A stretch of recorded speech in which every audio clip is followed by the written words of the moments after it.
Bienvenue dans Tu savais ça, le rendez-vous des savoirs qui semblent totalement inutiles et qui sont donc absolument indispensables.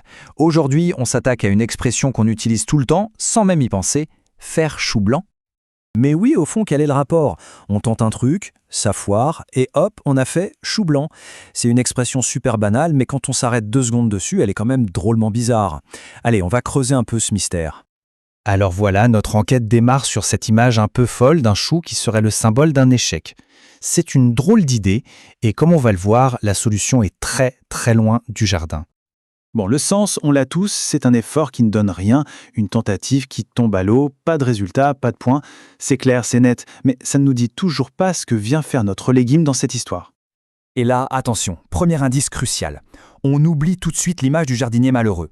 La véritable origine est beaucoup plus surprenante et n'a, mais alors rien de comestible. C'est une fausse piste totale. Pour dénicher la réponse, il va falloir remonter le temps. Allez, en route pour le XVIe siècle, une époque où les mots et les jeux étaient bien différents d'aujourd'hui. Et le voilà, le coupable, le jeu de paume. À l'époque, c'était le sport à la mode, en gros l'ancêtre de notre tennis. On y jouait d'abord à main nue, et puis avec des raquettes. Et c'est sur ces terrains-là que tout a commencé. Donc on est bien sur un cours, pas dans un champ de légumes. L'ambiance elle est sportive, il y a de la compétition, et c'est dans le jargon de ce jeu que se cache notre fameux chou. On arrive au cœur du mystère. C'est tout bête. C'est une simple évolution de la langue. Un mot qui, à l'oreille, en a remplacé un autre. C'est une histoire de son, pas de sens. Et voilà la clé. À l'époque, on ne disait pas faire chou blanc, mais faire chou blanc. Le mot chou, qui se prononçait chaud, voulait tout simplement dire coup. Un chou blanc, c'était donc un coup blanc, un coup qui ne valait rien, 0 point. Ce qui est fascinant, c'est de voir comment ça a glissé. À l'oral, chaud et chou, c'est quasi pareil. Avec les siècles, le mot chaud a fini par disparaître du langage de tous les jours. Alors le cerveau, il a fait ce qu'il sait faire de mieux, il a remplacé l'inconnu par du connu, et le mot le plus proche, c'était le chou. En résumé, c'est juste un énorme quiproquo auditif qui a traversé les âges. Le sens de l'échec, lui, n'a pas bougé, mais l'image d'un simple coup raté s'est transformée en celle beaucoup plus poétique et bizarre d'un légume blanc. Ok, on a réglé le cas du chou. Mais alors, pourquoi blanc? Eh bien, cette partie de l'expression a sa propre logique, et elle est beaucoup plus cohérente qu'on pourrait le croire. Et c'est une très bonne question, parce que dans ce contexte, blanc ne parle pas du tout de la couleur.